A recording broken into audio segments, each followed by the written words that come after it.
El cuarto camino. P. de Ouspensky. Capítulo 6. El entendimiento como requisito principal en este sistema. La relatividad del entendimiento. Cómo acrecentar el entendimiento. Un nuevo lenguaje. Las actitudes correctas y las actitudes equivocadas.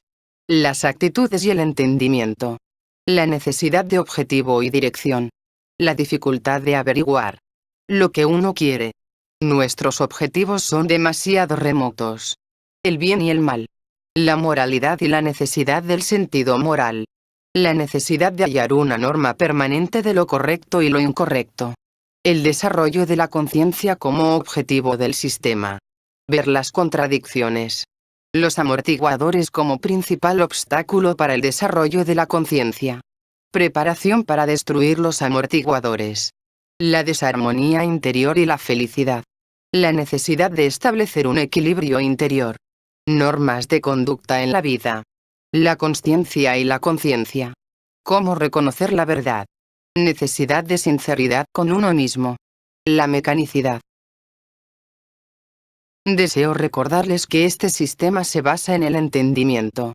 Este debe ocupar el primer lugar en el sistema. Cuanto más entiendan, mejor será el resultado de su trabajo. El entendimiento es un término relativo. A su modo, todos entienden algo a cada momento, pero el entendimiento puede ser más vasto, y aún más vasto. En este sistema llamamos entendimiento a cierto máximo posible en cierto nivel del conocimiento y del ser. Como regla general, este máximo es demasiado bajo. El entendimiento de las personas está limitado habitualmente a una sola habitación, y nunca salen de esta. Pero el entendimiento de estas ideas está muchísimo más allá de esta única habitación. Lo que deseo que piensen refiérese al todo. Las personas no preguntan con suficiente frecuencia por qué, y si lo hacen, este por qué es generalmente muy pequeño. Deben pensar por qué vienen aquí, qué quieren de este sistema y por qué pueden aprender de él, por qué existe este sistema, por qué charlo sobre este sistema, qué deseo lograr charlando sobre él. Uno ha de tener cierto punto de vista sobre su totalidad. Puede ser equivocado, pero sin embargo, uno debe tener alguna idea. Como ocurre, casi todas las ideas dadas permanecen sin abrir, sin explorar. Hay cajas y cajas que pueden abrirse, leerse el contenido y añadirse muchas cosas nuevas. Pero nosotros, en la mayoría, tratamos con cajas sin abrir. Una caja, el conocimiento. Otra, el ser. Una tercera, el entendimiento, y así sucesivamente. Ni siquiera abrimos las cajas. Primero tenemos que aprender el contenido de las cajas. A este respecto, no es necesario limitarse a una cuestión definida. Este es un sistema orgánico. En él pueden empezar con algo. Empiecen donde gusten, solo hagan algo con las ideas que oigan. No basta simplemente sentarse sobre esas cajas de libros. Abran la caja con el conocimiento y la caja con el ser.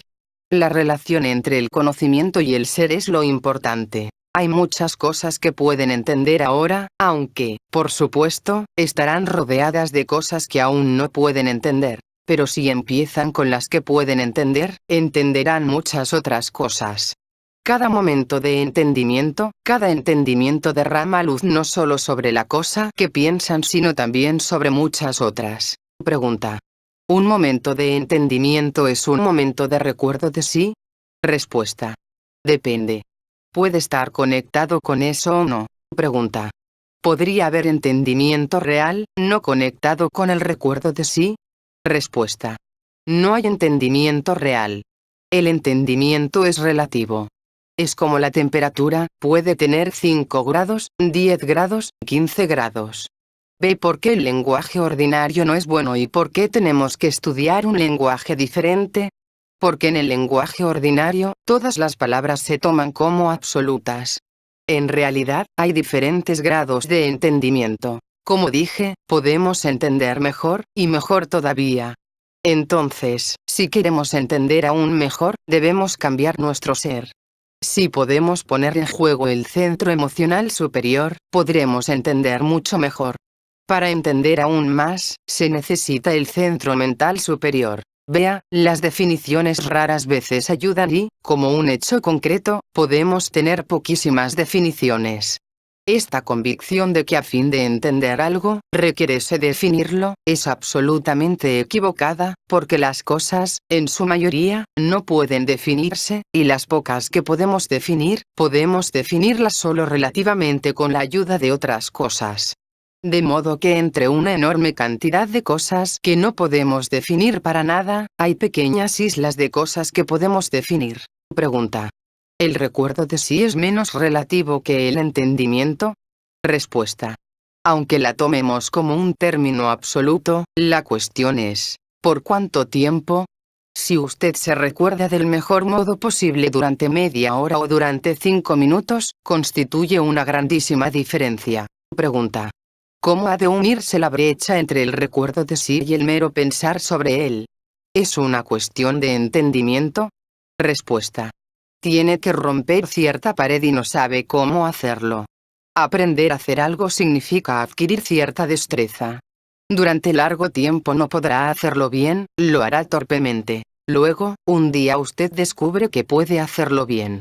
Es lo mismo con el recuerdo de sí. No absolutamente, pero con bastante aproximación. Pregunta. ¿Hay algún modo de acrecentar el propio entendimiento? Respuesta. No un solo modo. Hay miles de modos. Todo lo que hablamos desde el primer día es sobre los modos de acrecentar el entendimiento. Pero el primer modo es mediante la observación y el estudio de nosotros mismos, porque esto acrecienta nuestra capacidad para entender. Ese es el primer paso. Si pudiese entender las ideas que recibió, su conocimiento aumentaría. Pero solo entiende en la superficie y aparte del deseo. O tal vez tenga un deseo fortísimo, pero la máquina no trabaja.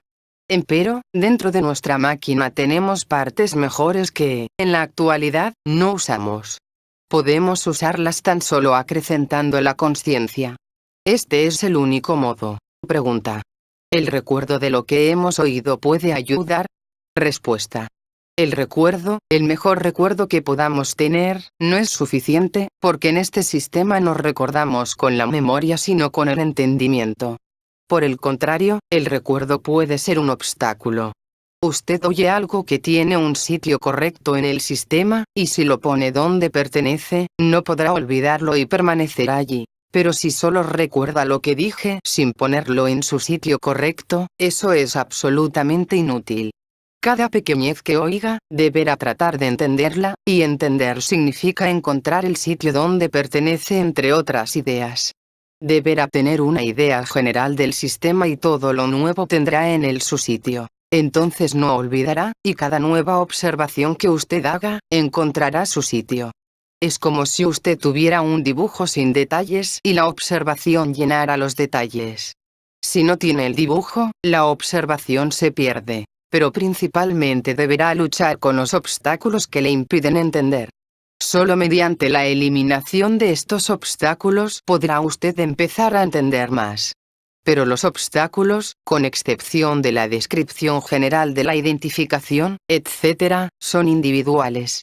Deberá encontrar los suyos. Deberá ver qué se alza en su camino, qué le aparta de la comprensión. Cuando lo descubra, deberá luchar con eso. Eso requiere tiempo, pues no puede encontrarse de repente, aunque en algunos casos puede ser clarísimo casi desde el comienzo. Durante largo tiempo, todo el trabajo deberá concentrarse en el entendimiento, porque es lo único por lo que uno puede guiarse. Nuestra principal dificultad es que queremos hacer, incluso antes de saber de qué se trata todo eso. Pero, en este sistema, uno primero deberá entender. Cuando entienda mejor las cosas, muchas otras cosas se posibilitarán, pero no antes. Pregunta. Usted dijo que, a fin de entender este sistema, uno ha de acrecentar el propio ser al mismo punto que el propio conocimiento, y de los dos, lo más difícil es el acrecentamiento del ser. Respuesta. Ambos son igualmente difíciles. Pregunta. Pero me parece fácil acrecentar el propio conocimiento. Respuesta. No es tan fácil como piensa, porque el conocimiento será inútil sin el entendimiento, será meramente más palabras. Debemos trabajar sobre el cambio del ser, pero si trabajamos sobre eso como realizamos todo en la vida corriente, la vida no será lo bastante larga. Es posible obtener un cambio durable del ser solo si usamos los métodos perfeccionados del trabajo de la esquela. De lo contrario, nuestros intentos estarán demasiado dispersos. La primera condición de tal trabajo es no creer nada, verificar todo lo que uno aprende. Y la segunda condición es no hacer nada a no ser que uno entienda por qué y con qué objeto uno está haciendo algo. De modo que esto depende del entendimiento. Todos los atajos dependen del entendimiento. Pregunta. No entendí la diferencia entre el ser y el entendimiento. Respuesta. Vea, son dos cosas diferentes. El entendimiento es una combinación de conocimiento y ser. En nosotros, ¿cuál es el factor limitador? Definidamente, es nuestro ser, que significa nuestra capacidad para entender. ¿Qué es entender? Es conectar un trozo de conocimiento con otro trozo de conocimiento. Por ejemplo, verá que entender depende del ser si usted toma la idea elemental del ser. El hombre se divide en diferentes yoes o grupos de yoes que están conectados uno con otro. Entonces, si un yo conoce una cosa, un segundo yo otra cosa, un tercer yo otra cosa, y nunca se encuentran, ¿qué clase de entendimiento es posible? Desde un punto de vista, tal vez parezca como si un hombre tuviera bastante conocimiento, pero puesto que estos yoes nunca se encuentran, este conocimiento nunca puede juntarse. Este es el estado del ser del hombre corriente, y prueba que como él es, no puede tener entendimiento. Este significa, siempre conectar las cosas con el todo, y si uno no conoce el todo, ¿cómo puede conectar? En este sistema, usted debe tratar de entender. Solo lo que entiende da resultados positivos. Si hace algo sin entenderlo, no rendirá mucho, pues solo lo que usted entiende es valioso. Pregunta. Encuentro difícil entender la idea de que uno no necesita fe. ¿No hay que tener fe en las ideas del sistema? Respuesta. No, la fe no ayudará. Ha de aceptar o no aceptar las ideas sobre la base de su preparación. Llega a estas ideas con cierto material, y con la ayuda de este material, decide aceptarlas o no, de acuerdo a si las entiende o no. Para usted puede usar el vocablo aceptar, pero nosotros usamos el vocablo entender. Y si puede entender, no necesita fe. En las ideas preliminares, no hay absolutamente nada que necesite fe, porque en algunos casos, como en el aspecto psicológico, usted puede verificarlo todo, y en algunos otros casos, como al estudiar el universo, está la idea de la escala. No veo en este sistema una sola idea que requiera fe y donde la fe ayude. Por el contrario, pienso que la fe haría más difíciles las cosas y le detendría en vez de ayudarle. Pregunta. Si por un momento veo la mecanicidad y voy contra ella, a veces veo y entiendo algo nuevo. ¿Queda ese entendimiento? Respuesta. Es un asunto para observar. Obtendrá una respuesta a su pregunta solo si observa los hechos y ve las condiciones internas y externas que acompañan el entendimiento y a las condiciones que acompañan a la falta de este. Pregunta. ¿Hay algo más que uno pueda hacer, salvo la observación de sí, para adelantar el propio entendimiento? Respuesta. Sí, uno debe entender lo que está haciendo y por qué está haciéndolo. Cuanto más entienda, más podrá obtener de los mismos esfuerzos. Pero lo principal es recordarse. Cuando mejor se recuerde, mejor pensará, pues encontrará nuevas máquinas. Si está consciente de sí, descubrirá que no necesitará esta mente. Esta mente le servirá para pensar sobre mesas y sillas, pero si quiere pensar sobre cosas mayores, podrá usar máquinas mejores. Pregunta. Porque, cuando pienso sobre eso, no puedo entender la mínima cosa, pero a veces el entendimiento sobreviene de repente? Respuesta. El entendimiento sobreviene siempre de ese modo. Usted entiende y luego cesa de entender.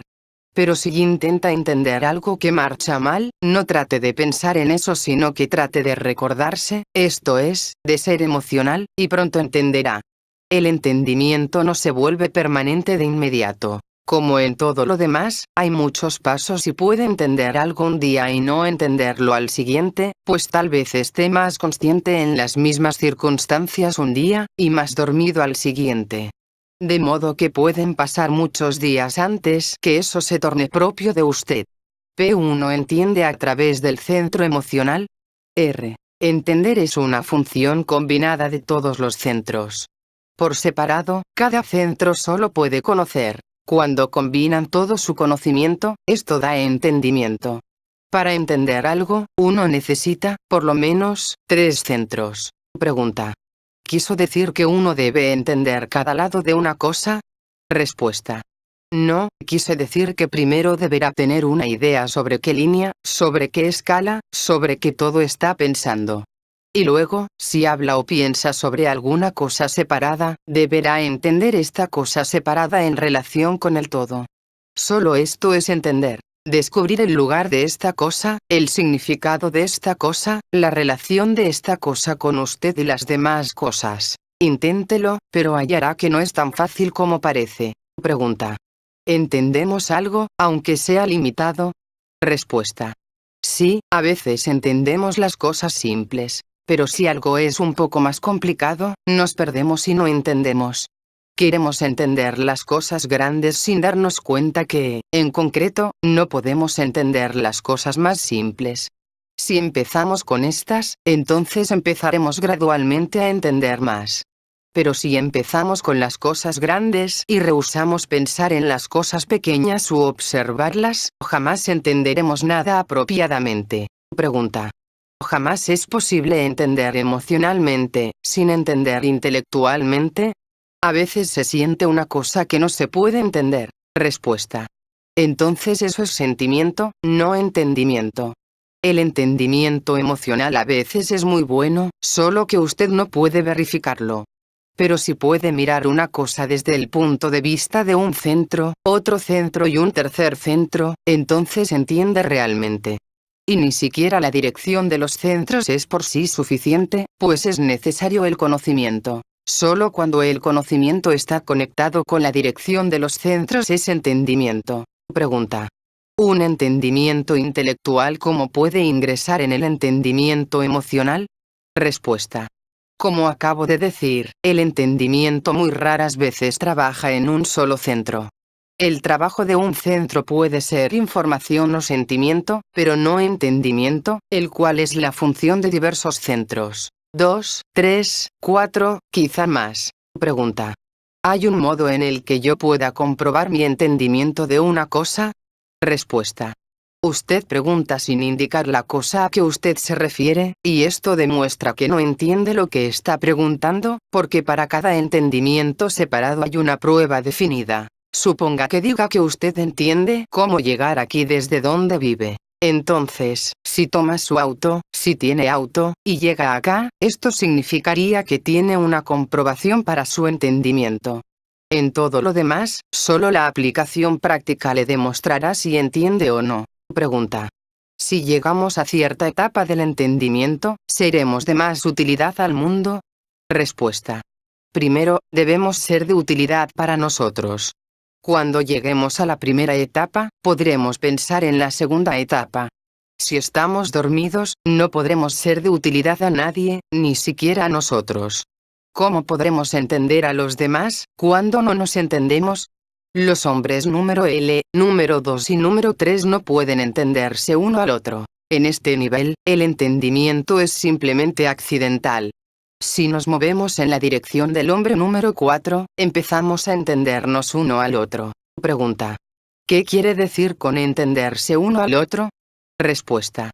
Cuando las personas hablan y tratan de explicar sus opiniones, no pueden.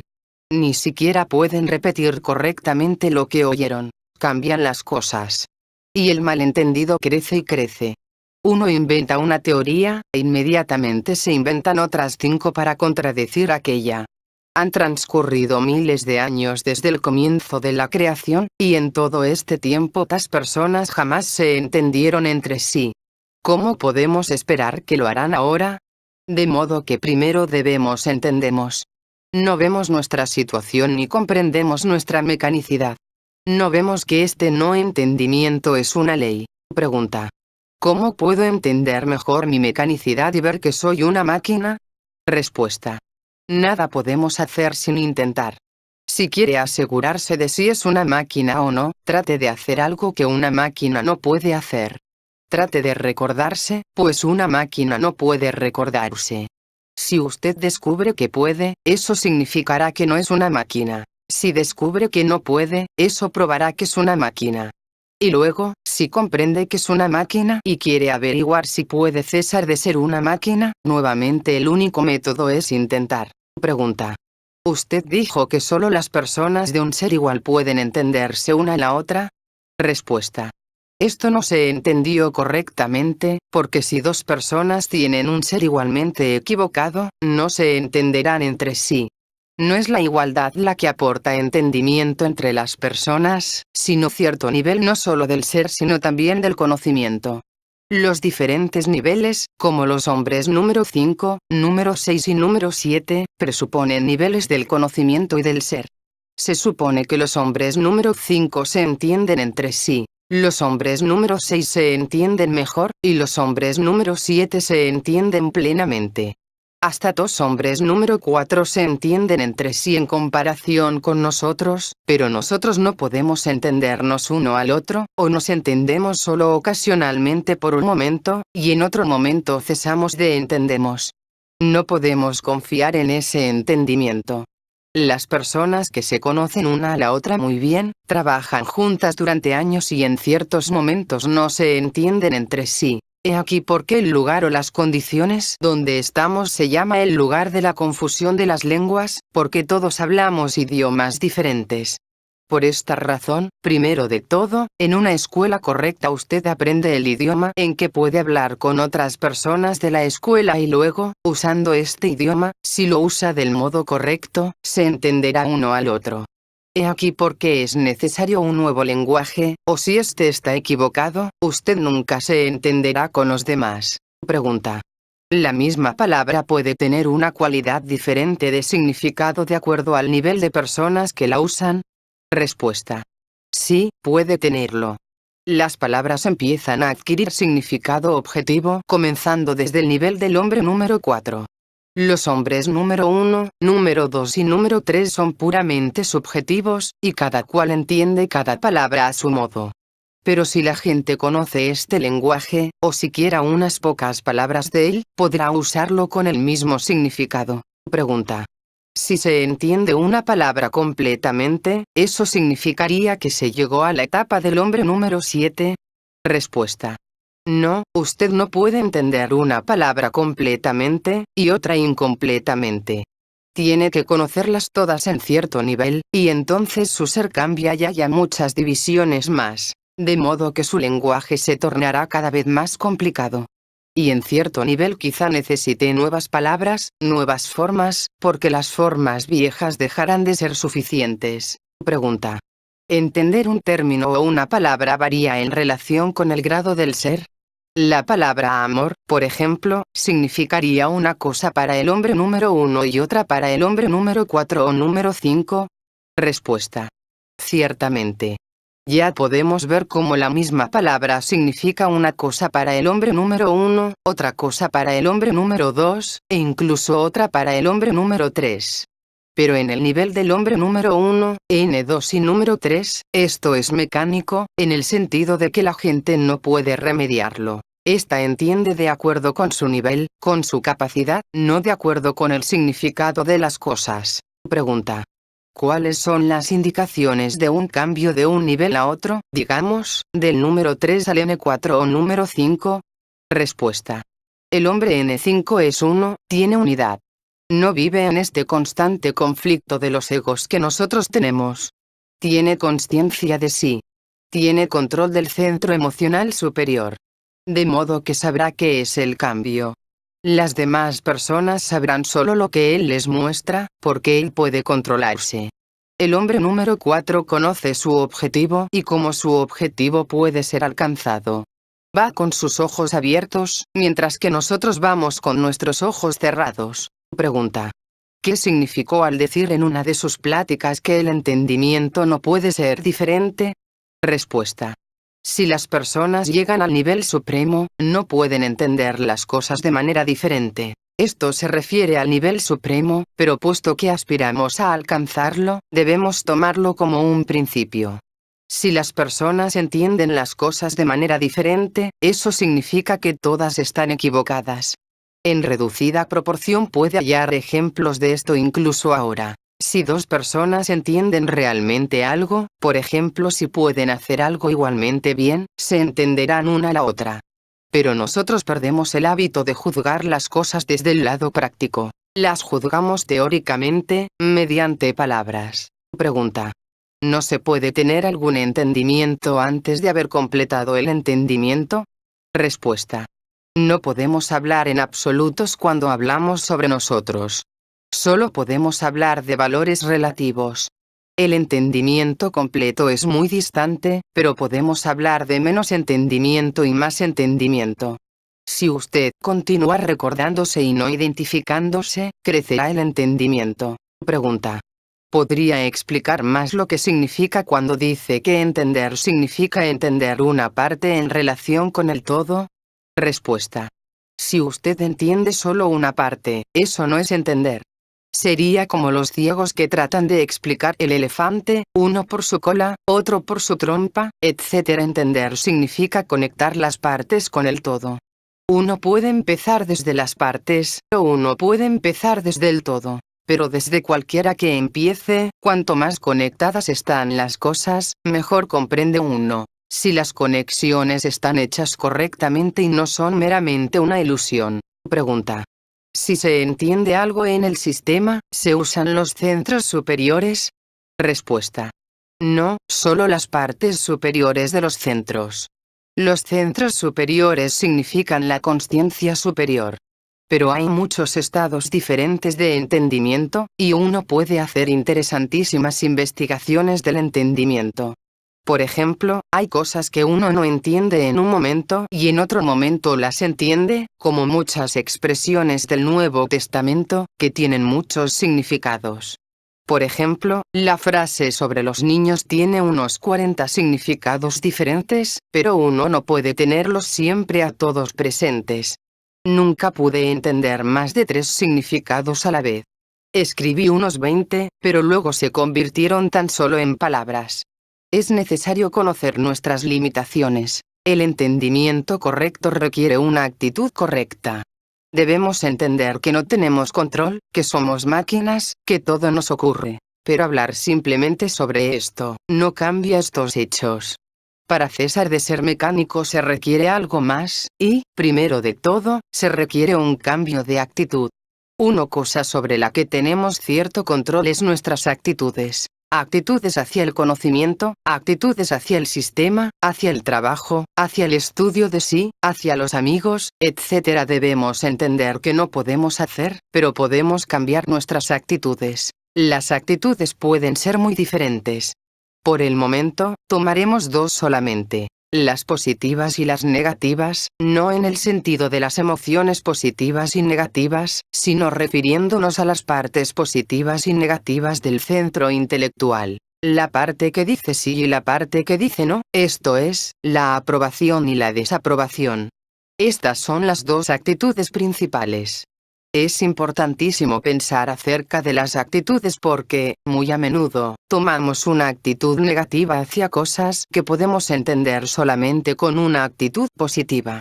Por ejemplo, puede ocurrir que las personas tomen una actitud negativa hacia algo conectado con el trabajo. Entonces, su entendimiento se detiene y no pueden entender nada hasta que cambian su actitud.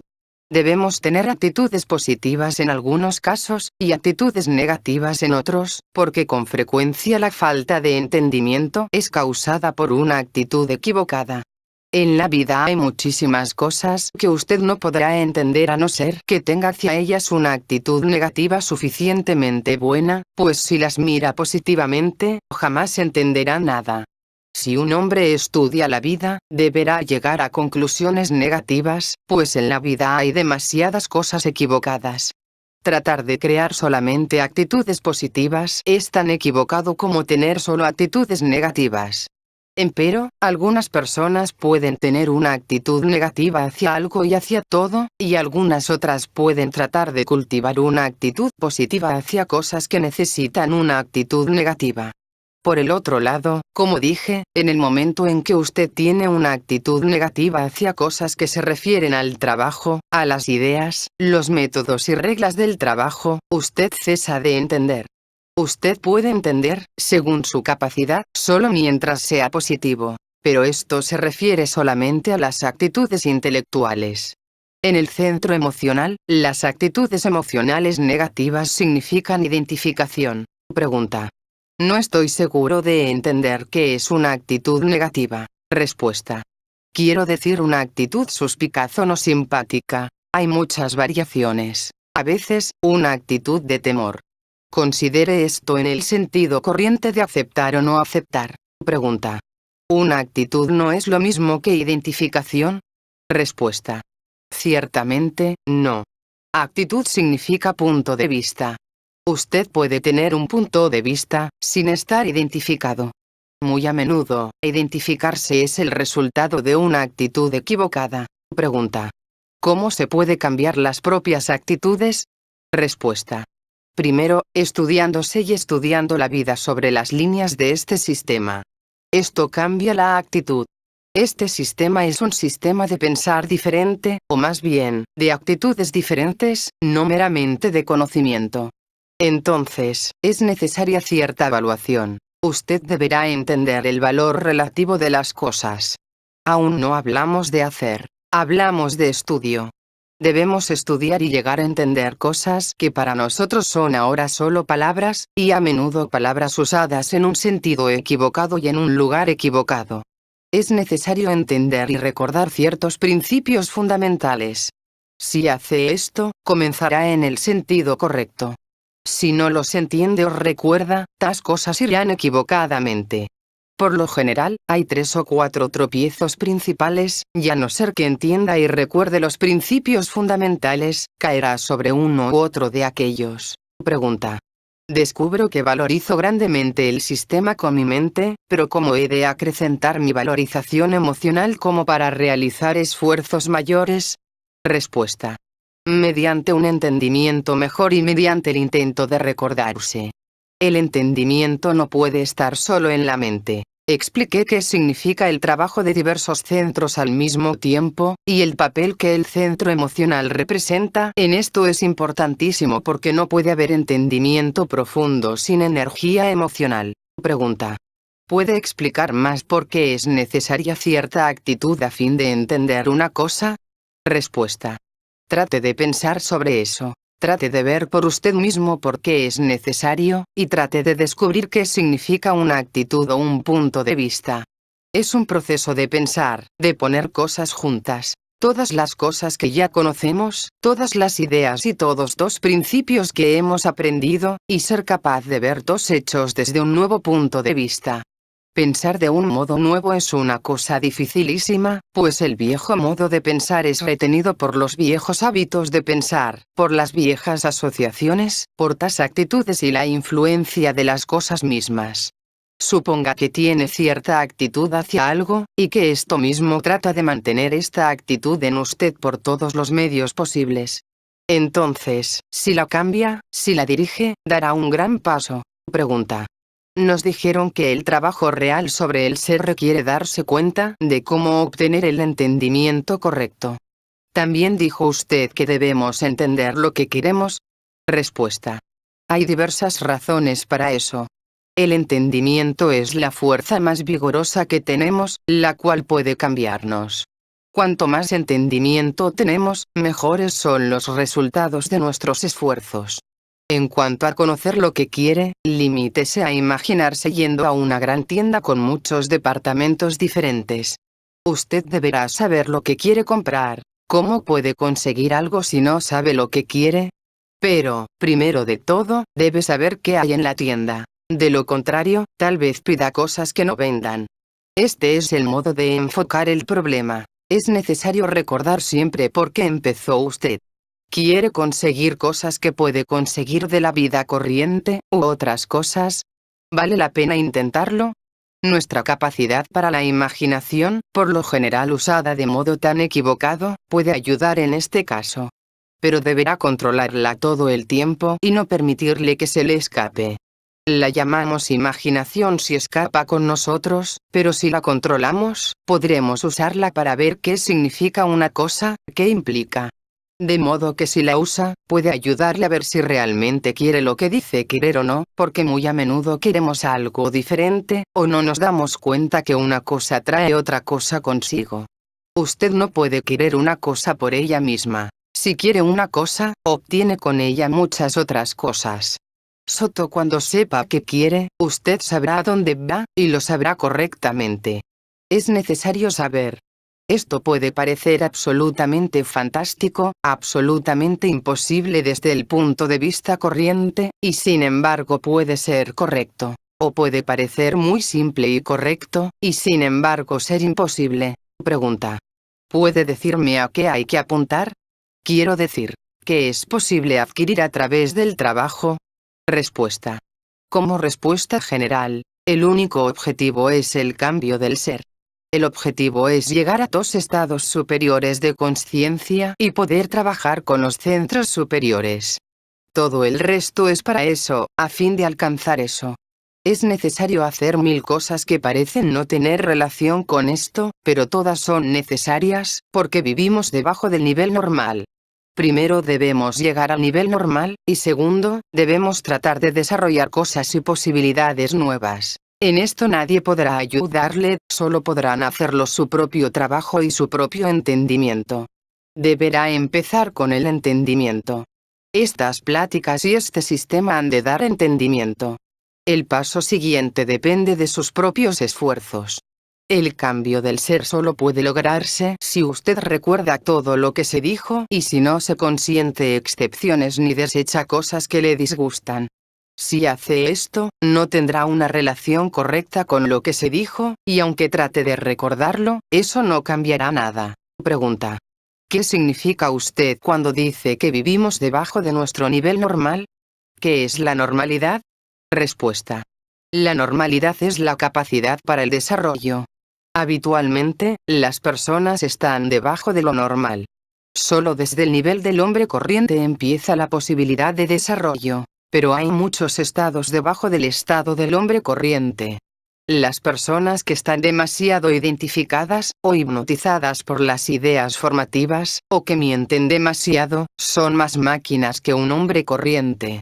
Ser un hombre corriente es ya un estado relativamente alto, porque desde este estado es posible moverse. Pregunta. Con frecuencia he tratado de pensar qué quiero, y encuentro un enredo de muchas cosas. Respuesta. Eso es. Quiero que comprenda cuán difícil es definir lo que uno quiere. Suponga que recibió plena opción para tener lo que usted quiere. No sabrá qué decir. Pero lo importante es que usted ha de entender y saber eso. Deberá poder formularlo.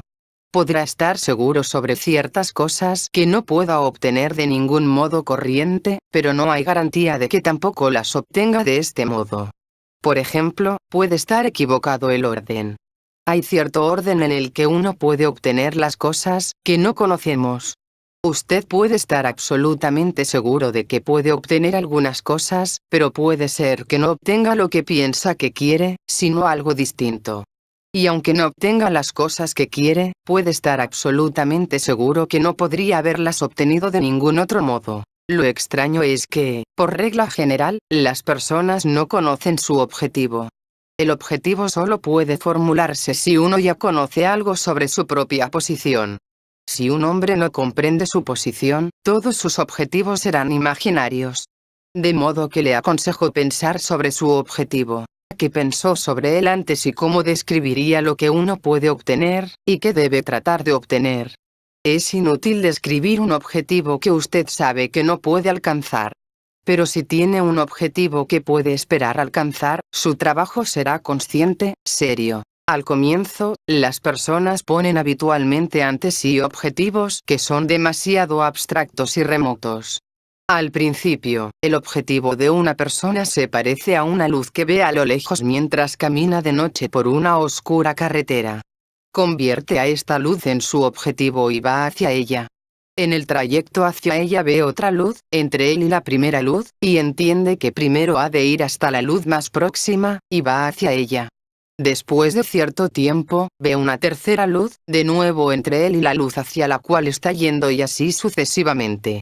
Esto se repite varias veces hasta que, al final, el hombre ve la luz más cerca de él, esto es, el objetivo al que puede llegar desde donde él está. Por lo tanto, no tenga una visión demasiado grande de las cosas. No mire demasiado lejos. Mire más cerca. No puede empezar a trabajar para algún futuro remoto. Usted trabaja para mañana. Descubre algo mal hoy. ¿Por qué? Porque ayer estaba mal. De modo que si hace bien hoy, mañana estará bien. Y solo con un objetivo es posible recordar lo que hizo ayer y lo que hace hoy, que corresponde a su objetivo y que no corresponde. El poder motor en todas nuestras acciones es de dos clases. Algo nos atrae o algo nos rechaza. No podemos saber qué podemos alcanzar en el futuro remoto, pero conocemos muy bien la situación en que estamos. Si entendemos esto, nos dará un objetivo claro. El objetivo será salir de esta situación. Podemos conocer en nosotros ciertas cosas de las que debemos tratar de librarnos. El objetivo deberá ser formulado, entendido y recordado claramente. Solo entonces es posible llegar a resultados. Si el objetivo se olvida a cada momento, ningún resultado es posible. El hombre que comprende su posición, ¿cómo puede formular su objetivo? Verá que el centro de gravedad de su posición está dormido. Entonces su objetivo será despertar. O si ve su mecanicidad, su objetivo será librarse de la mecanicidad. Ambos llegan a la misma cosa. Vea, es una visión simple y práctica. Pregunta. Veo más claramente que lo que obstaculiza el progreso es no querer escapar suficientemente de la mecanicidad. ¿Cómo puede uno intensificar el deseo de escapar? Respuesta. Esta es una de las preguntas constantemente recurrentes que es casi imposible responder. Ha de tratar de comparar las cosas como son y como deberían ser. Es necesario más entendimiento, y si quiere una explicación completa, el recuerdo de sí, porque este es la única respuesta real. Si el recuerdo de sí aumenta, todo el resto aumenta. Pregunta. Usted mencionó los obstáculos que hay que superar antes de alcanzar el propio objetivo. Desde entonces vi tantos obstáculos en mí que no veo posibilidad alguna de obtener algo. Respuesta. Eso significa que se identifica con ellos. Deberá ver que usted está siempre moviéndose, nunca se queda en un lugar. A veces está más cerca de su objetivo y a veces más lejos de él. Es necesario que se observe, que atrape los momentos en que esté más cerca de su objetivo. Si formula su objetivo, sabrá cuándo está más cerca de él y cuándo está más lejos de él. Si su objetivo es formulado correctamente, usted no podrá estar siempre a la misma distancia de él. Pregunta. Descubro que trabajo por resultados inmediatos. ¿Este es un objetivo equivocado? Respuesta. No es cuestión de correcto y equivocado, es solo cuestión de conocer su objetivo. El objetivo deberá estar siempre en el presente y referirse al futuro.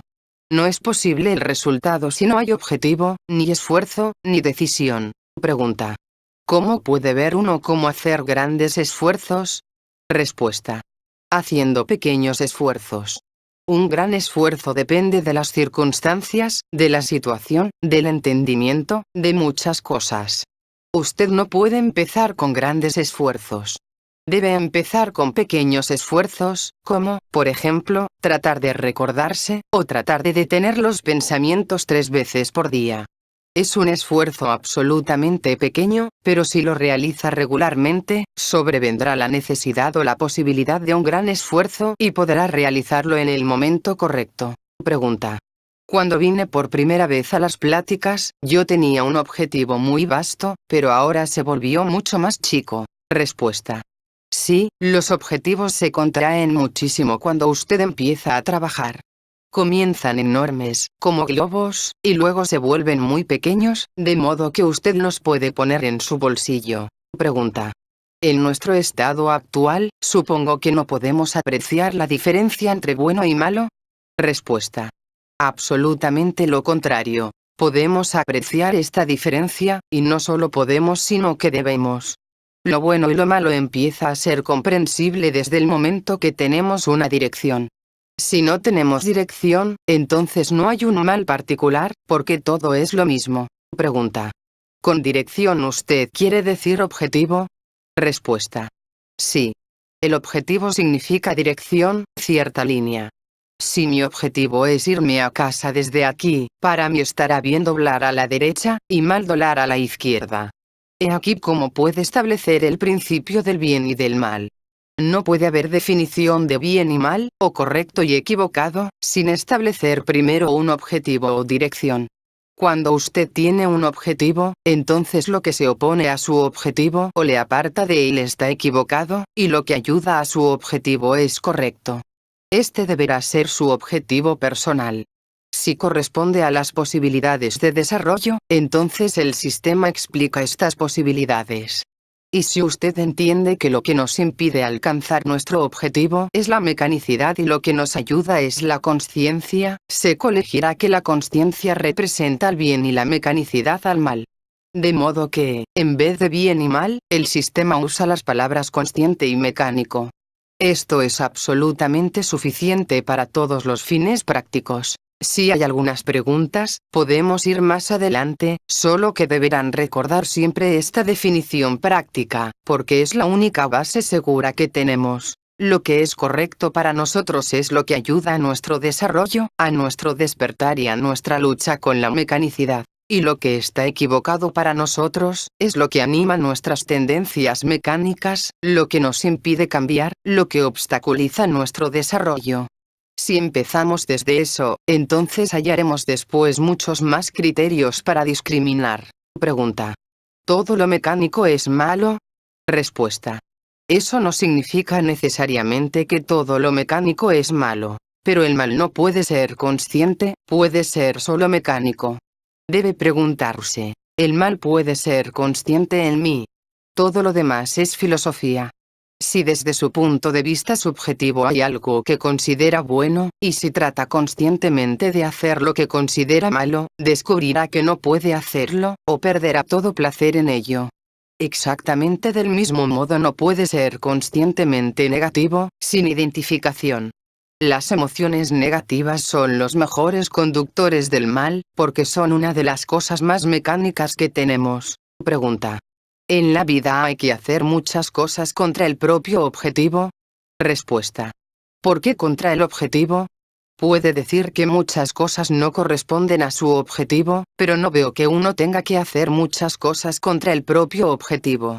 Al hacer cosas que uno no debe hacer en la vida corriente, lo más que puede hacer es perder tiempo. Pero hay muchas cosas que uno no tiene que hacer, que son mucho peores que desperdiciar meramente el tiempo. Si algo es inevitable, uno puede siempre hacer el trabajo de cualquier actividad. Otras cosas son mucho peores, como la imaginación, las emociones negativas, etc. No son inevitables. Las cosas que estamos obligados a hacer no contradicen el trabajo. Pero sin estar de ningún modo obligados, hacemos cosas que contradicen el trabajo. Las acciones que van definidamente contra el propio objetivo pueden ser solo mecánicas, y muchas de ellas interrumpen el propio avance hacia el propio objetivo. Pregunta. El objetivo de la consciencia ha de estar en completo control de la máquina, de modo que, para un hombre consciente, no pueda existir todo lo que es mecánico. Respuesta. Deje al hombre consciente. Usted puede entender al mal solo en relación con usted. El resto es demasiado genérico. En usted haya rasgos y tendencias que van contra la consciencia, que ayudan a la resistencia. Ese mal está en usted. Verá que el mal puede manifestarse solo mecánicamente. Es necesario largo tiempo para entender eso plenamente. A menudo, usted puede equivocarse, considerar mal lo que no está mal, o confundir algo mecánico como si fuese consciente. Pregunta. ¿Podemos hacer fácilmente algo mal si tan solo actuamos según nuestra educación, mecánicamente? ¿Sería mejor actuar contra eso? Respuesta. Actuar contra eso sería igualmente mecánico. Usted solo opondrá una mecanicidad a otra mecanicidad. Si usted hace algo contra lo que está acostumbrado a hacer, eso no será necesariamente correcto. Además, eso no significa que todo lo que le enseñaron o a lo que se acostumbró sea malo. Eso sería demasiado simple. Tome algunos ejemplos de sus acciones y verá que cuando las cosas ocurren, cuando las deja ocurrir, pueden ser correctas o equivocadas. Pero si usted fuera consciente, podría escoger, esa sería una situación absolutamente diferente. Pregunta. ¿Debemos encontrar normas corrientes de conducta, o encontrar normas nuevas en el trabajo? Respuesta. Muy a menudo nos excusamos o hallamos excusas por no recordar normas corrientes, porque pensamos que debemos tener normas nuevas.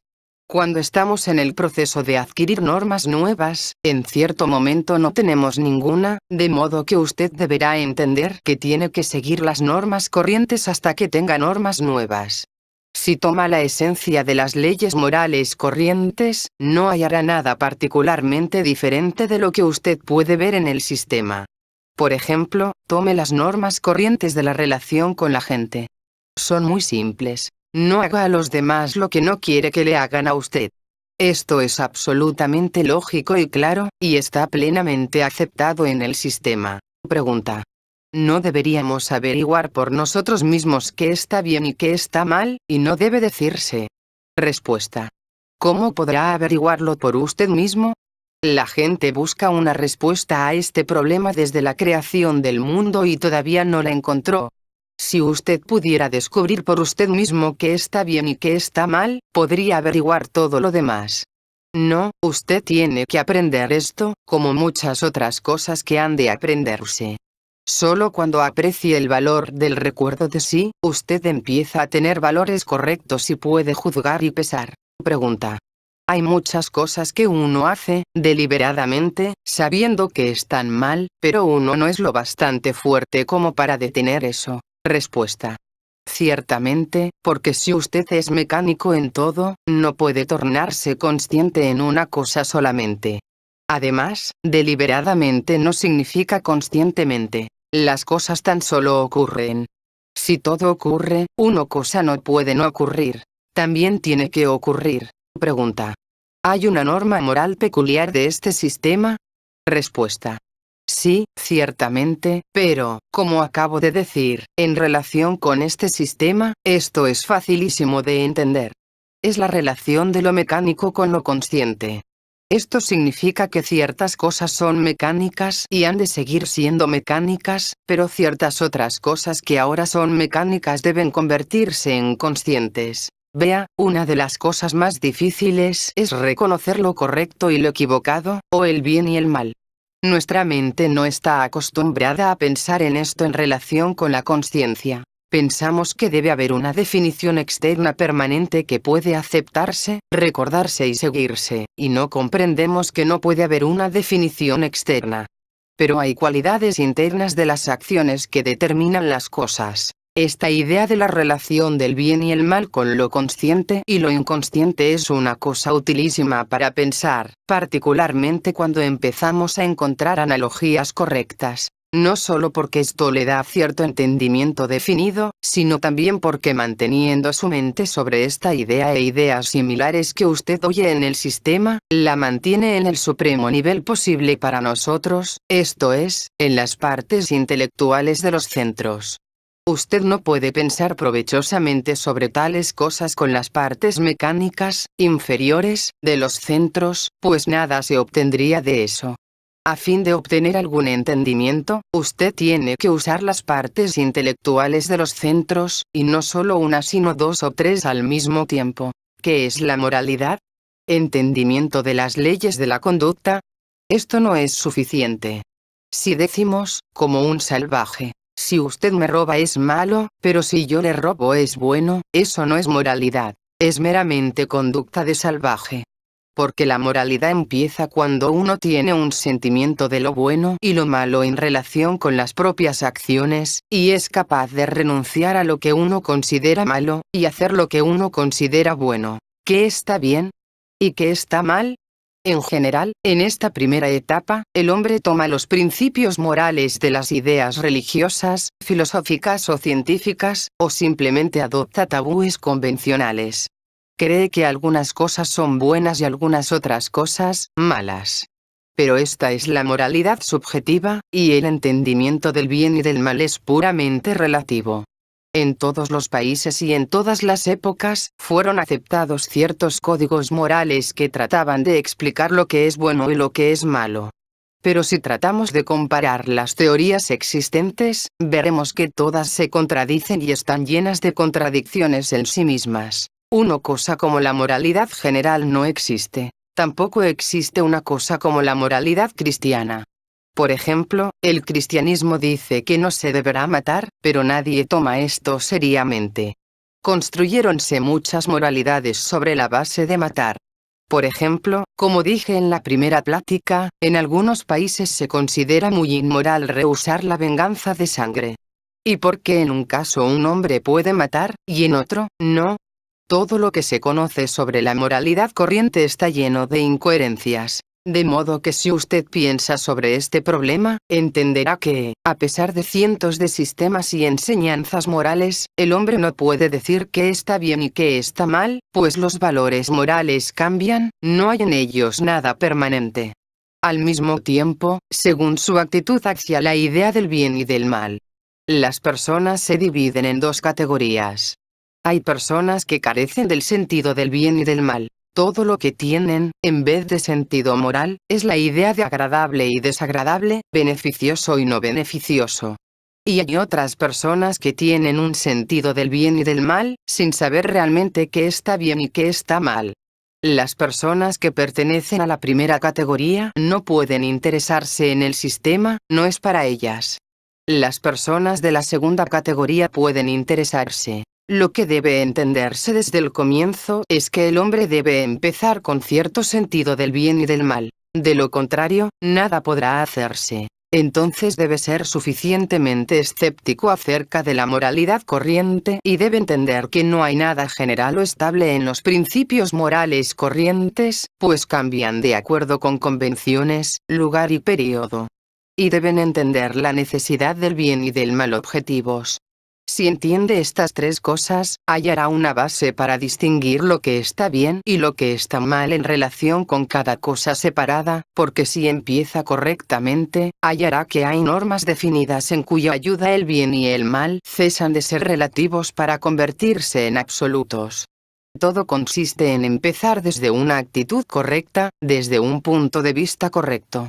Si empieza desde un punto de vista incorrecto, no hallará nada. Pregunta: ¿cómo podemos confiar en nuestro sentido del bien y del mal? Respuesta: no podemos confiar ni desconfiar. Está allí. De modo que esa no es la cuestión. Usted solo puede vacilar y estar en duda en relación con el objeto. Ciertamente, sin conocimiento, sin desarrollo, sin conciencia, usted no puede decir definidamente si algo está bien o mal, pero usted puede estar en el camino hacia ello. La moralidad es siempre diferente, pero el sentido moral es permanente. Si las personas no tuvieran sentido moral, no sería de utilidad hablarles. Pero el sentido del bien y del mal es una cosa, y la definición, el contenido, es absolutamente otra. Dos personas pueden tener un fortísimo sentido del bien y del mal, pero lo que es bueno para una, será malo para la otra.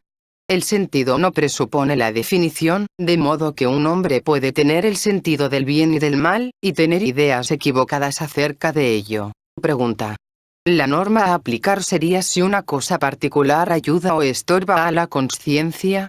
Respuesta: la norma debe estar conectada con un sistema. Sin sistema, no quiero decir este sistema, sino que uno debe tener un sistema, usted no puede juzgar. Este sistema empieza con la posibilidad de la consciencia objetiva, y la consciencia objetiva es descrita como un estado en el que podemos conocer la verdad. Si cuando llegamos a él podemos conocer la verdad, también conoceremos qué está bien y qué está mal. En consecuencia, el mismo camino que conduce a la consciencia objetiva conduce también al entendimiento del bien y del mal. ¿Cómo no obtuvimos la consciencia objetiva? A todo lo que nos ayuda a desarrollarla la consideramos como correcto y bueno, y a todo lo que nos estorba en esto, como equivocado y malo. En nuestro entendimiento corriente, la verdad objetiva se refiere más al lado intelectual de la vida, pero un hombre puede querer conocerla en el lado religioso, en el lado moral, en el lado estético, etc. El sistema explica que los hombres número 1, número 2, número 3, número 4, número 5, número 6 y número 7 están todos en una posición diferente a este respecto. Hay religión número 1. Número 2, número 3, número 4, etc. Y hay moralidad número 1. Número 2, número 3, número 4.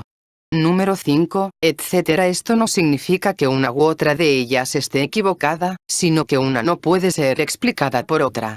Por ejemplo, Cristo no predicó la Inquisición, y si su enseñanza es deformada por los hombres número 1, número 2 y número 3 para usarla con fines criminales, esto no puede ser atribuido a Cristo. Puesto que somos hombres número 1, número 2 y número 3, hay muchas cosas acerca de las cuales no podemos encontrar indicaciones visibles sobre si ayudan o estorban al desarrollo de la conciencia.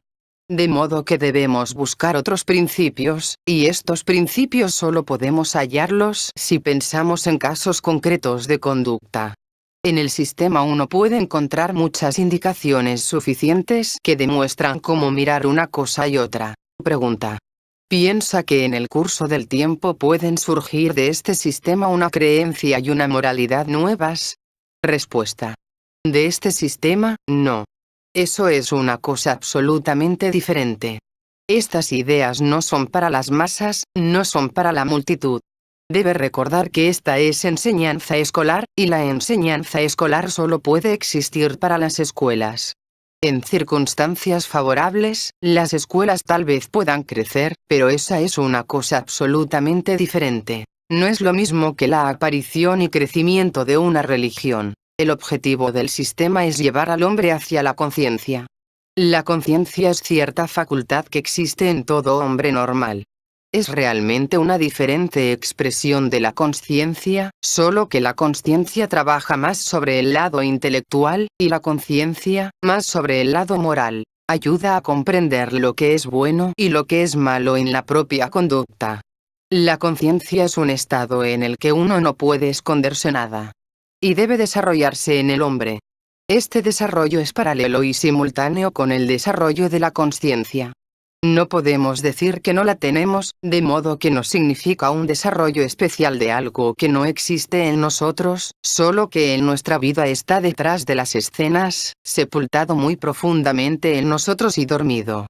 En la vida corriente puede despertar por un momento, y cuando lo hace, particularmente al principio, siempre aporta sufrimiento, pues es muy desagradable enfrentar la verdad sobre uno mismo.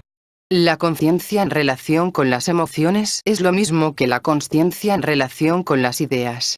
Le puede ser más fácil entender qué es la conciencia si piensa en el significado etimológico de las palabras consciencia y conciencia. La consciencia significa todo el conocimiento conectado junto. Pero no podemos hablar de todo el conocimiento, porque eso será demasiado elevado. Podemos hablar solamente de todo el conocimiento que podemos tener en relación con el mismo tema. Debe estar conectado con la consciencia de sí. De modo que la consciencia debe ser usted mismo, conectada con todo lo que usted sabe acerca de alguna cosa en particular. La conciencia es la misma cosa, solo que en relación con las emociones. Tener un momento de conciencia es sentir de inmediato eso que usted siente sobre alguien o algo. Si puede sentir todo lo que siempre sintió en relación con la misma persona, el mismo país, la misma casa, el mismo libro o algo más junto, esto sería un momento de conciencia y verá cómo hay muchas contradicciones en sus emociones. A no ser que haya tenido esta experiencia, no podrá imaginar cuántos sentimientos diferentes tiene usted. En un estado de conciencia, los vemos todos a la vez. He aquí por qué es un estado tan desagradable. La conciencia no es tan distante, solo que tenemos muchos métodos de tratar con ella para impedirnos sentirla, como la imaginación, las emociones negativas, la justificación, etc., pues esto es demasiado molesto. Pregunta. Usted dijo que la conciencia es sentir todas nuestras emociones al mismo tiempo. No puedo ver absolutamente cómo podemos sentirlas todas juntas. Respuesta. No, nunca dije eso. Dije que en un momento de conciencia, lo deseo o no, usted sentirá todas sus emociones sobre el mismo tema a la vez. Pero esa no es una definición de conciencia. La conciencia puede definirse como un sentimiento emocional de la verdad sobre un tema dado. Como dije, la conciencia es lo mismo que la consciencia, solo que nos parece diferente. Somos subjetivos, de modo que tomamos las cosas desde un punto de vista subjetivo. Cuando pensamos acerca de la consciencia, pensamos acerca de cierta fuerza, de cierta energía o estado en conexión con la apreciación intelectual. La misma energía, la misma fuerza puede manifestarse a través de las emociones, y esto puede sucederle a hombres absolutamente corrientes en condiciones corrientes. A veces, las personas pueden tener un sentido emocional de la verdad, algunas más, otras menos. Esto es conciencia. La falta de consciencia, la ausencia de recuerdo de sí y muchas otras cosas como la identificación y la imaginación, nos cierran respecto a estos momentos de conciencia que de otro modo serían posibles. Trate de pensar sobre esto de este modo. Ver las contradicciones y la conciencia están conectados, pero no son la misma cosa, y si los toma juntos, jamás llegará a ninguna parte. Nuestra consciencia, como la tenemos en nuestro estado, no puede manifestarse a través del centro intelectual, porque el centro intelectual es demasiado bajo, puesto que principalmente trabaja solo con la parte formativa. Pero a veces puede manifestarse a través del centro emocional y entonces, como dije, se llama conciencia. La consciencia, para manifestarse, necesita larga preparación, capacidades intelectuales y cosas por el estilo, pero la conciencia trabaja más a menudo y más fácilmente que la plena consciencia. La plena consciencia necesita mucho conocimiento conectado con darse cuenta de la propia existencia, pero debe ser un darse cuenta constante. No basta darse cuenta de esto hoy y olvidarlo mañana. Al principio, cuando la conciencia se manifiesta en nosotros, se vuelve contra nosotros, y empezamos a ver todas nuestras contradicciones interiores. Habitualmente, no podemos verlas porque estamos siempre en uno u otro pequeño compartimiento, pero la conciencia puede ver desde la cima y mostrarnos que aquí sentimos una cosa, allí otra cosa, y aquí nuevamente una cosa absolutamente diferente, todas sobre el mismo tema. Por ejemplo, si tomamos el trabajo, debemos darnos cuenta que en un momento sentimos una cosa acerca de él. En otro momento, una cosa enteramente diferente. En un tercer momento, de nuevo una cosa diferente. Y nunca la sentimos toda junta. Si pudiéramos sentir al mismo tiempo todo lo que siempre sentimos sobre el trabajo, tendríamos una gran conmoción. Eso sería la conciencia.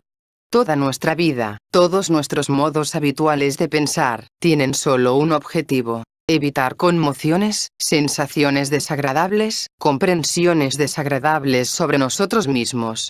Y esto es lo principal que nos mantiene dormidos, porque, a fin de despertar, no debemos tener miedo, debemos ser lo bastante valientes como para ver las contradicciones. Incluso muy aparte de la cuestión de la conciencia, es importante descubrir en usted que, cuando tiene emociones fuertes, esto no se refiere a emociones pequeñas, cuando siente fuertemente acerca de alguna cosa en particular, puede estar prácticamente seguro de que en otro momento tendrá una emoción diferente sobre la misma cosa. Si no puede ver esto en usted, véalo en otras personas. Cuando se dé cuenta de la existencia de estas emociones contradictorias, eso le ayudará a entender su mecanicidad y su falta de entendimiento de usted mismo, falta de conocimiento de sí. Mientras sintamos emociones diferentes en tiempos diferentes, ¿a qué nos parecemos? En un momento confiamos, en otro momento somos suspicaces. En un momento gustamos, en otro momento no gustamos. De modo que el objetivo es poner juntas esas emociones diferentes. De otro modo, nunca nos conoceremos. Si siempre sentimos solo una emoción a la vez, y no recordamos a las otras emociones, estamos identificados con eso. Cuando tenemos otra emoción, olvidamos la primera. Cuando tenemos una tercera, olvidamos la primera y la segunda. En la vida, por imitación y de otros diferentes modos, aprendemos muy tempranamente a vivir en una suerte de estado imaginario para salvarnos de lo desagradable, de modo que las personas desarrollan en sí mismas esta capacidad de ver solo una emoción por vez. Recuerde el trabajo. Recuérdese con un humor, luego recuérdese con otro humor. Trate de conectarlos juntos y verá. Pregunta. Si tenemos diferentes compartimientos, ¿estos se expresan? Respuesta. Como dije, uno por vez. Por ejemplo, amamos a alguien un momento.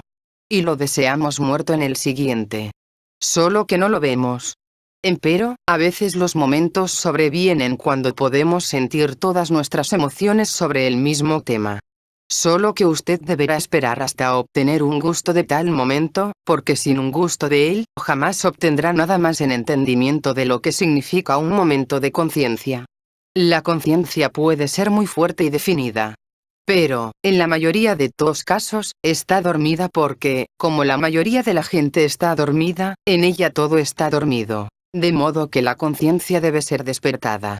Debemos aprender a entender la verdad emocionalmente en ciertos casos, y podemos hacer esto solo no teniendo miedo de enfrentar en nosotros las contradicciones. Tenemos en nosotros aparatos especiales que nos impiden ver estas contradicciones. Estos aparatos se llaman amortiguadores. Los amortiguadores son dispositivos especiales, o un crecimiento especial si lo desea, que nos impide ver la verdad sobre nosotros y sobre las cosas. Los amortiguadores nos dividen en una suerte de compartimientos a prueba de pensamientos. Podemos tener muchos deseos, intenciones y objetivos contradictorios, y no vemos que son contradictorios porque los amortiguadores están entre ellos y nos impiden mirar de un compartimiento al otro. Cuando usted está en un compartimiento, piensa que este es todo, luego pasa al otro compartimiento y piensa que este es todo. Estos aparatos se llaman amortiguadores porque, como en un vagón ferroviario, disminuyen los choques. Pero en relación con la máquina humana son más todavía. Hacen imposible ver, de modo que también son anteojeras. Las personas con amortiguadores realmente fuertes nunca ven. Pero si vieran cuán contradictorias son, serían incapaces de moverse, porque no confiarían en sí mismas.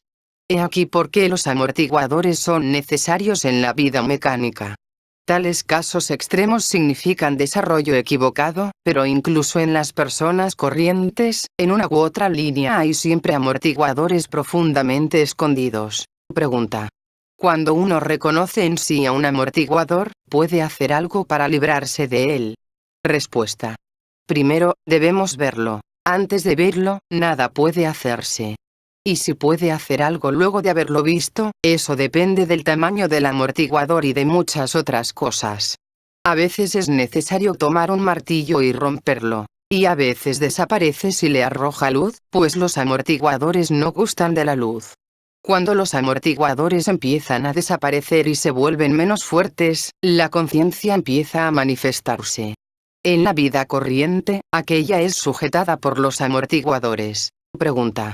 ¿Podría explicar un poco más qué quiere decir con amortiguadores? Respuesta. Los amortiguadores son muy difíciles de describir o definir.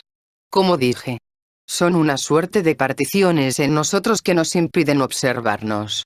Usted puede tener actitudes emocionales diferentes, ellas se refieren siempre a las actitudes emocionales, hacia la misma cosa por la mañana, al mediodía y por la noche, sin advertirlo. O en cierto conjunto de circunstancias, usted tiene una clase de opiniones, y en otras circunstancias otra clase de opiniones, y los amortiguadores son paredes que están entre ellas. Por lo general, cada amortiguador se basa en alguna clase de presunción equivocada acerca de uno mismo, acerca de las propias capacidades, de los propios poderes, inclinaciones, conocimiento, ser, conciencia, etc. Difieren de las ideas equivocadas corrientes porque son permanentes. En circunstancias dadas uno siempre siente y ve la misma cosa. Y usted deberá entender que en el hombre número 1, número 2 y número 3 nada debe ser permanente. La única posibilidad que tiene de cambiar es que en él no hay nada permanente. Las opiniones, los prejuicios, las ideas preconcebidas no son amortiguadores todavía, pero cuando se tornan muy firmes, y siempre los mismos, y siempre tienen la misma artimaña de ocultar las cosas de nuestra vista, se convierten en amortiguadores. Si las personas tienen alguna clase de actitud equivocada constante, basada en información equivocada, trabajo equivocado de los centros, emoción negativa, si siempre usan la misma clase de excusa, preparan los amortiguadores. Y cuando un amortiguador se establece y torna permanente, detiene todo progreso posible. Si los amortiguadores continúan desarrollándose, se convierten en ideas fijas, y eso ya es locura, o el comienzo de la locura. Los amortiguadores pueden ser muy diferentes. Por ejemplo, conocí a un hombre que tenía un amortiguador interesantísimo. Cada vez que hacía algo equivocado, decía que lo hacía adrede, como un experimento. Este es muy buen ejemplo de un amortiguador. Otro hombre tenía un amortiguador de que nunca llegaba tarde. De modo que, con este amortiguador, firmemente establecido, siempre llegaba tarde pero nunca lo advertía, y si se le llamaba la atención, siempre se asombraba y decía, ¿cómo puedo haber llegado tarde? Nunca llego tarde. Pregunta. Cuando un amortiguador descendió, y se ve algo que parece intolerable, ¿cuál es el próximo paso? Respuesta. Todo el trabajo es preparación para eso. Si uno no trabaja pero solo piensa que trabaja y un amortiguador desaparece repentinamente por algún accidente, uno se encuentra en una situación muy desagradable, y también ve que solo pretendió trabajar. Los amortiguadores nos ayudan a pretender en vez de trabajar realmente. He aquí por qué las personas en el estado corriente no pueden tener conciencia, porque si la conciencia sobreviniera de repente, se volverían locas. Los amortiguadores son útiles a este respecto. Ayudan a mantenernos despiertos. Pues si los otros lados no están desarrollados, si todo no se pone en cierto equilibrio, uno no podría soportarse como es. De modo que ni siquiera es aconsejable destruir los amortiguadores antes que uno esté preparado. Uno primero debe estar preparado. Solo nos podemos soportar porque no nos conocemos. Si nos conociéramos como somos, eso sería insoportable. Pregunta. Empero, uno se ve intelectualmente sin sentir fuertemente. Respuesta. El estudio intelectual de sí es solo preparación. Pero cuando trata de recordarse y de no identificarse, usted empieza a sentirse emocional. Pregunta. ¿Todos tenemos amortiguadores? Respuesta. Sí. No podríamos vivir sin ellos. Tendríamos que ser sinceros todo el tiempo, y verlo todo el tiempo. Pregunta. ¿Cuál es la causa de esta desarmonía interior que uno tiene habitualmente? Respuesta. Esta desarmonía es el estado normal del hombre número 1, número 2 y número 3. Un hombre dormido no puede ser armonioso. Si fuera armonioso, no habría incentivo para el desarrollo y no habría posibilidad. Pregunta. Pero si uno trata de estar más despierto, uno se torna más consciente de la propia desarmonía. Entonces, habiendo visto esto, ¿uno podría tornarse más armonioso? Respuesta. Esta es una pregunta teórica. Uno cesa de ser desarmonioso cuando cesa de ser lo que es ahora. Como uno es ahora, es desarmonioso. Luego, consciente de la propia desarmonía. Después, nuevamente desarmonioso. Otra vez, consciente de esto. Y así sucesivamente. Pregunta. ¿De modo que uno jamás puede ser feliz? Respuesta. La felicidad significa equilibrio, y el equilibrio es imposible en nuestro estado, tomando al equilibrio en el sentido de armoniosidad. Siempre estamos equilibrados de cierto modo, pero de un modo equivocado. Si fuéramos armoniosos en nuestro estado actual, no tendríamos razón para cambiar. De modo que la naturaleza dispuso muy bien que no podamos ser armoniosos tales como somos, a fin de que no seamos felices en este estado. La felicidad es armonía entre las circunstancias externas y las manifestaciones internas, y para nosotros eso es imposible, si por felicidad entendemos la armonía. Pregunta. El trabajo parece hacerlo más infeliz a uno. Respuesta. El estudio del sistema, la adquisición de más control, no puede hacer a uno más infeliz. En esto no hay abnegación. Lo que uno tiene que perder es la imaginación. Algo que es real no es obstáculo para despertar. Las cosas imaginarias son las que nos mantienen dormidos, y a las que tenemos que renunciar. Pregunta. ¿Los amortiguadores se deben a la educación y al medio? Respuesta. A muchas cosas, pero los mejores amortiguadores son creados por la educación de sí. Pregunta. ¿El sistema nos enseña a librarnos de los amortiguadores? Respuesta. Sí, el sistema nos enseña primero a hallarlos. Luego, habiéndolos hallado, usted puede encontrar métodos para librarse de ellos. No podrá empezar a trabajar sobre ellos antes de conocerlos. Pregunta. ¿Cómo puede uno encontrar los amortiguadores? Respuesta. Uno no podrá hallarlos a no ser que se observe del modo correcto. Usted debe buscar las contradicciones. Pregunta.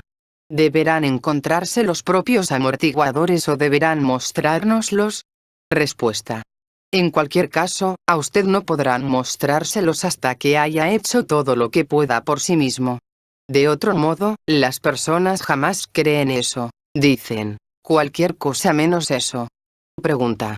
¿Decirse a uno mismo lo haré mañana es un amortiguador? Respuesta. No es un amortiguador, sino un método muy bueno de dejar que los amortiguadores marchen bien. Pregunta. Usted dijo que uno debe buscar las incoherencias.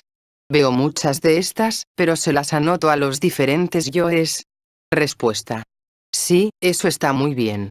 Pero cuando estamos en una de estas incoherencias, por lo general estamos identificados con uno de estos criterios y no podemos ver el otro. Cuando usted no está en uno ni en el otro, cuando está a un costado, puede decir, a veces miro esto de este modo, y a veces de ese modo, pero cuando usted está identificado no puede hacer eso. Deberá tratar de romper esta identificación. Pregunta. ¿Un amortiguador es querer y no querer al mismo tiempo? Respuesta. Eso no es un amortiguador. Un amortiguador toma a menudo la forma de una fuerte convicción. Por ejemplo, un hombre que solí conocer estaba convencido que amaba a todos los hombres. En realidad no amaba a ninguno, pero, sobre la base de este amortiguador, estaba en libertad de ser tan desagradable como gustase. Es un amortiguador muy seguro y confiable. Pregunta. ¿Uno puede aprender acerca de los amortiguadores observando a los demás? Respuesta. Sí, porque eso puede ayudar a que vea los amortiguadores en usted mismo. Pero como las cosas se repiten raras veces literalmente, uno siempre las ve solo en los demás y no en uno mismo. Pero si uno está preparado para ello, descubriendo primero estas cosas en uno mismo, dándose cuenta de la propia mecanicidad, uno podría empezar a ver los amortiguadores. Pregunta. Cuando usted ve los amortiguadores, a veces parece crear otros para justificarse. Respuesta. No puede crear los amortiguadores con tanta facilidad. Puede crear mentiras e imaginaciones, pero dos amortiguadores son cosas sólidas, y crearlas es un largo proceso. Pregunta. ¿La conciencia solo puede entenderse cuando experimentamos una emoción superior? Respuesta. No, como dije, la conciencia es un sentimiento posible para los hombres enteramente corrientes, sin escuela alguna. Es una suerte de sentido interior de la verdad en conexión con una cosa particular, u otra cosa, o una tercera cosa. La conexión puede estar equivocada, pero el sentimiento mismo será enteramente correcto. Pregunta. Con seguridad, la conciencia es más que la consciencia de todas las emociones propias en un tiempo particular, porque eso puede alterar la propia acción resultante. Parece fortalecer algunas emociones y debilitar otras. Respuesta. Eso es porque usted las ve. Esta es la máxima de todas las posibilidades, porque cuando usted vea sus diferentes emociones sobre la misma cosa, y las vea constantemente, se horrorizará. Pregunta. ¿Lo que llamamos conciencia, no es a veces un yo que desaprueba a otro? Respuesta. Esta es una observación muy buena de la conciencia en el sentido corriente del vocablo. Pero lo que llamo conciencia es cierto estado en el que podemos estar más tarde. Lo que se llama conciencia en la vida corriente es simplemente ciertas asociaciones. Estamos acostumbrados a pensar y hacer cosas de cierto modo y si por alguna razón actuamos de modo diferente, tenemos una sensación desagradable que llamamos conciencia.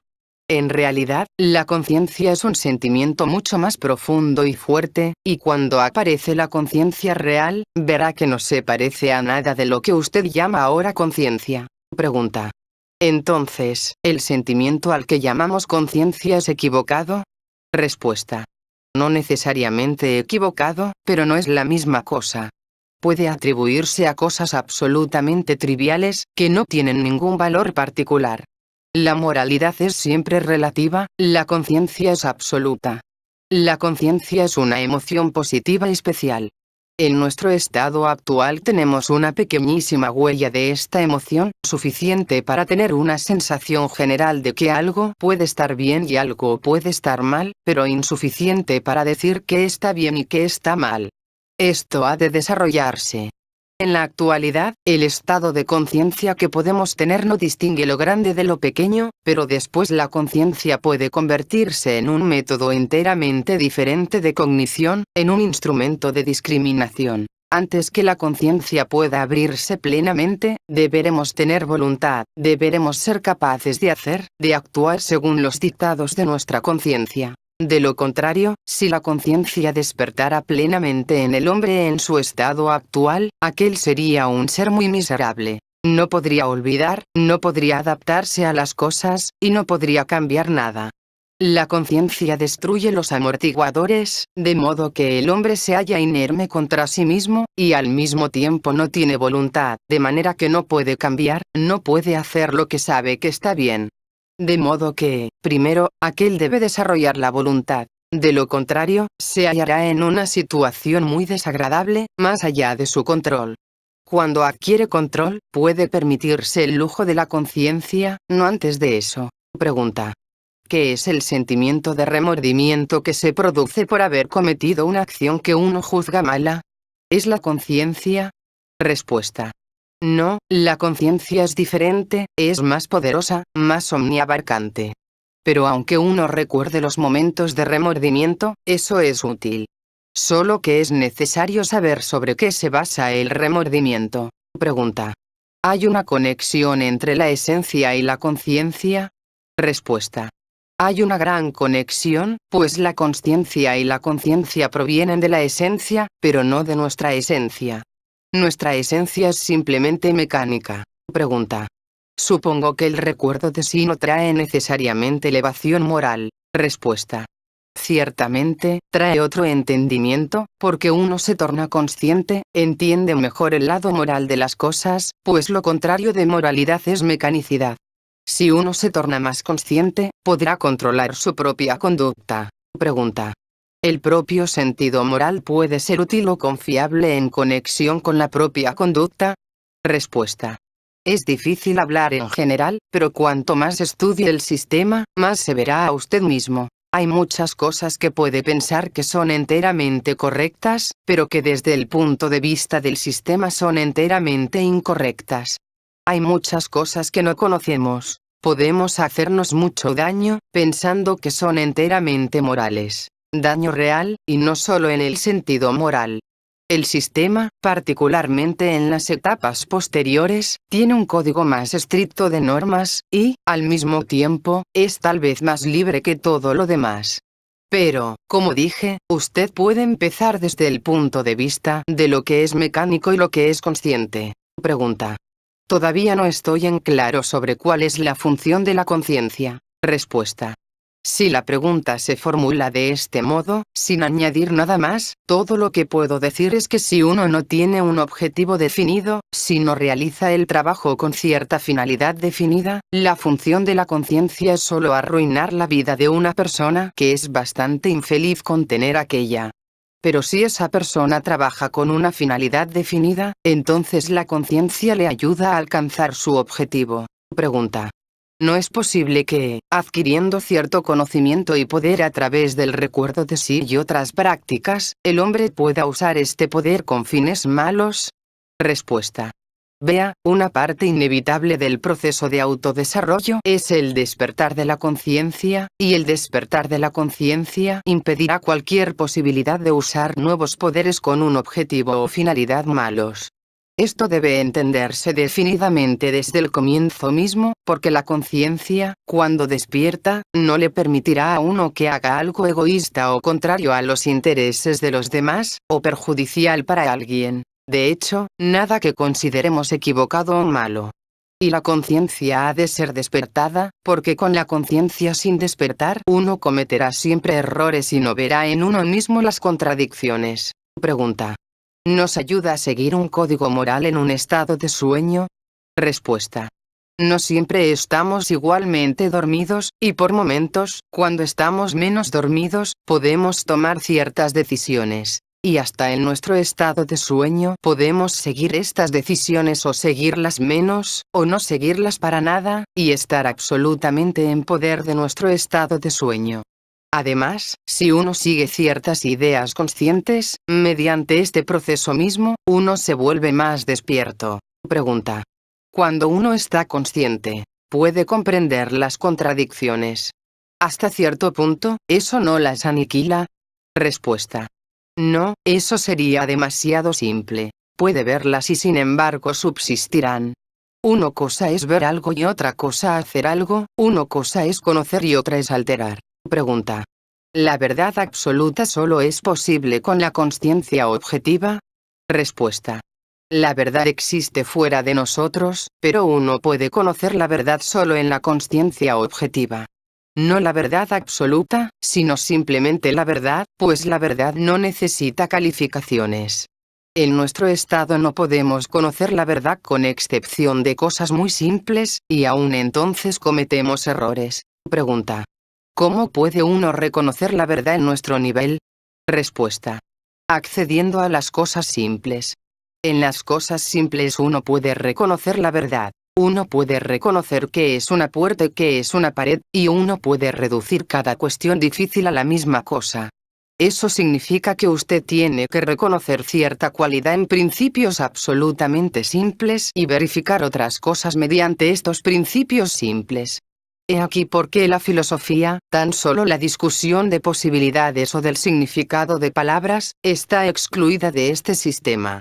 Usted debe tratar de entender las cosas simples, y debe aprender a pensar de este modo. Entonces podrá intentar reducir todo a cosas simples.